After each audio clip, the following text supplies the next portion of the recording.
Hi everybody, my name is Dr. Julie Quinn and I'm going to be your professor for English 122, English Composition 1. So this video will be a quick tutorial, but you can go back to it again if you have any questions on where any assignment goes and how do you reach out and contact me, or how do you find where an assignment is submitted or where are due dates. I'll show you all of that right now. The first thing I want you to do is, this is our sort of what we call the Brightspace landing page. There is software built inside of Brightspace called MindEdge where you'll find your weekly reading assignments, but this is the main space. When you log into the class, this is what you should see. A series of announcements, instructor profile, some quick links, and so on and so forth. The first thing you'll always want to do when you log in is click View All Announcements. Now, every week you'll see weekly announcements, so every time you log in, click here. And just at the top of the screen, and then scroll a little bit down, and you'll see that I have what's happening this week. Sometimes I'll have video tutorials.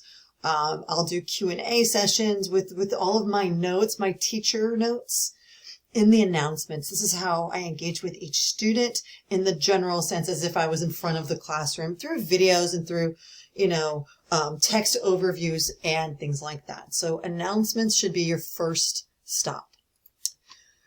A place you may not go that often, but you could, is the discussions button here. I'm very specifically talking about general questions. If you go to this little pull-down menu, I've already subscribed, but if you click subscribe, you'll get an email notification when students have questions. They may have the same one you have, and so you get a chance to see what your classmates have questions about. You can even click in here, and then once somebody has started a thread, I'm just going to show you what it looks like. Post is, oops, test. I have to actually write something, and you'll see a post. If you know the answer, you are more than welcome to click on it and respond. You can reply to thread. I will be responding to all of them as well, and this creates a nice sense of community by working together. And if you had that same question, you'll get that question answered. So it's not a bad idea to check the discussions and to subscribe to the discussions. So the majority of the time you're going to be in this class, you'll be within the learning modules. You come here to get access to all of your reading content, descriptions of assignments and all of that embedded in these modules. These modules are all MindEdge. And you'll also get a course schedule. This is great. And the syllabus too. The course schedule, if you click on it, you'll notice that there's nothing in here yet. But that's fine. I'm recording this video really early, more than 7 days before the launch of the class. But if you click full schedule, you will see all of your different assignment due dates. You'll notice that each module is set up differently, but we do this in sequence. So module 1 is from the 3rd to the 9th. And then the next module is from like the 10th to the 16th, and so on and so forth. You'll actually get videos for each of these weekly modules, or at least announcement discussions that go over each of these assignments as we go. You will want to go to your MindEdge button and enroll in MindEdge, and then you're going to get a chance to see. I'm going to actually show you what it looks like briefly here, and then as the week begins, you'll actually get a separate video for each week. We'll take it slowly. You'll get comfortable with it. Here's generally what it looks like. You've got a little introduction blurb to the module that just says, hey, this is, what we're going to be working on. And then when you click into it, it will populate once you get your access from the bookstore. And you'll notice that we have different parts within, different parts within the module. A video looking closer at your everyday life. 1-2's discussion, moment of critical thinking. And then you've got a reading and an activity, which is here inside MindEdge. It's a reading selection. You can explore the readings from the library guide. We've got these particular readings here that are set up for you to take a look at. And if these readings change from this introduction screen to next semester, sometimes we do update them, but you'll get a chance to see the different readings. So just don't be surprised if you go in and look after you watch this video, and there are a couple of different, we always try to mix up the options for you. Okay. So we've got some videos, a discussion. When you click on the discussion, make sure you don't have discussions every week, but when you do have them, for your initial post, consider a time in your life when you had to look at something a little bit closer, and then responding to 2 classmates.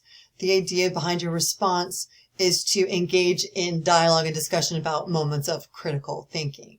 For each discussion, you have 1 post and 2 responses. You're writing 1 to 2 in-depth paragraphs, and you're responding to classmates in depth, and you can take a look at even assignment rubrics that will tell you how your professor is going to grade your assignment. So anything that's graded will have an attached rubric table. Let's take a look at assignment 1.6. You've got your assignment overview, and as you scroll down, you will see the table and all the features that are being graded. Like, did you list the title of the author and the text in your submission? You've got this row, and then the purpose and the evidence and so on and so forth. My very strong recommendation is to work sequentially. So start with 1.1, then 1.2. Everything is scaffolded and meant to be built upon each other. So you have access to just module 1 for MindEdge, and once you complete it, then you have access to information in upcoming modules. If we go to the 1.3 reading, for example, so you've got this assignment, let's see, excuse me, let me jump back. The 1.2 discussion. You've got this description of information, directions, and where do you find this? Let me show you exactly where. So you go outside of, like, this is, pretend that MindEdge is your book and it is like your homework. Sometimes there are some activities in here, but if we move outside of it, we go back to Brightspace, you can take a look at, there's everything in here. You can see that you can submit your 1.2 discussion here. You don't see it at the moment, and I'm in student view right now, so you can see it, but you can't click on it because the semester hasn't started yet. But you'll notice it'll turn blue once the semester starts, okay? And then you'll click in here, and then you'll have an opportunity to post a discussion main post and a reply. So as we keep going here, I just moved myself out of the assignment 1.6 writing notes, but for your bigger assignments that require like Word documents, which is what I prefer, you can then, of course, upload. You click upload and you can upload the document from whatever filing system you've saved on your computer. I will have announcements explaining why I prefer Word documents as well. Word has the most robust grammar and spell checker, and this is a writing class. And the system has a hard time with Mac documents in Pages. I also cannot accept Google links, like to a Google Doc. So, but within Pages and within Google Docs, you can absolutely download or save as a Word document and upload that into the system. And if you need any help with that, I will absolutely be able to walk you through it. So if you click on assignments, you will see all of the major paper assignments that are right here, writing notes in Module 1, importance of analysis in Module 2, the writing plan in 3, identifying your thesis in 4, and so on. And you submit them all the same way. The very bottom here is grades. So when you click on grades, you can kind of see your grades as they go. And just so you know, SNHU requires professors to put in missing zeros. Say your assignments are due Sunday. We have to put in zeros for everything that's missing by the next Wednesday, or, we get chewed out. Not actually, but we do get an email from our administration. And the reason for that's really important, actually.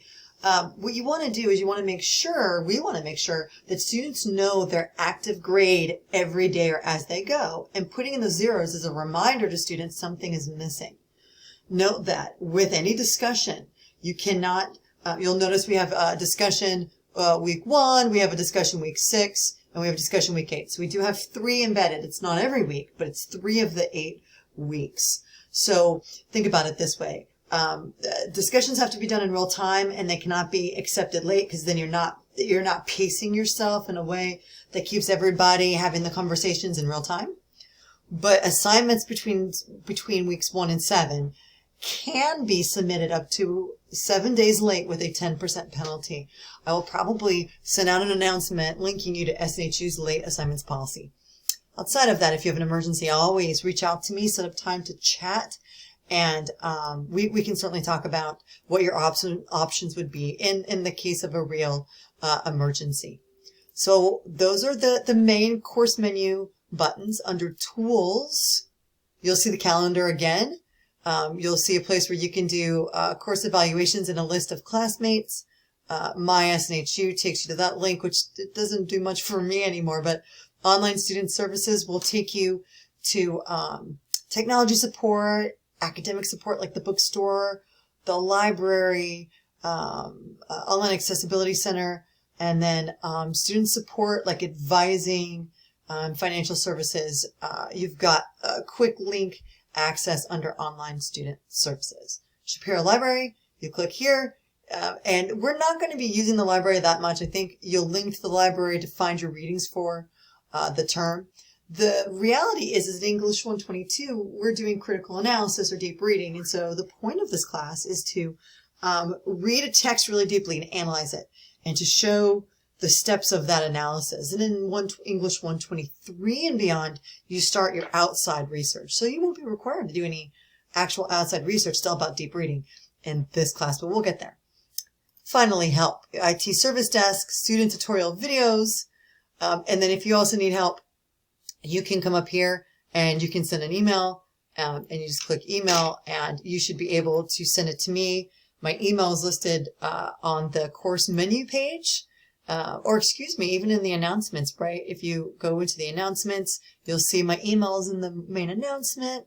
My email is here in the My Instructor announcement, and on the landing the front page, my email is sort of all over the place. Do me a favor though, when you do email me from a student SNHU account, just so I can make sure that I'm responding to the right student, and that I'm not giving away any private information. For example, if you email me about a grade, I can only respond per FERPA regulations to a student email account, not like somebody's Gmail account.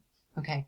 I'm excited to work with everyone this semester. I check my email every day. Not every hour, but every day. So you will be getting responses from me, and week to week, it depends on my full-time. I'm a professor at another college full-time, and I teach at SNHU part-time.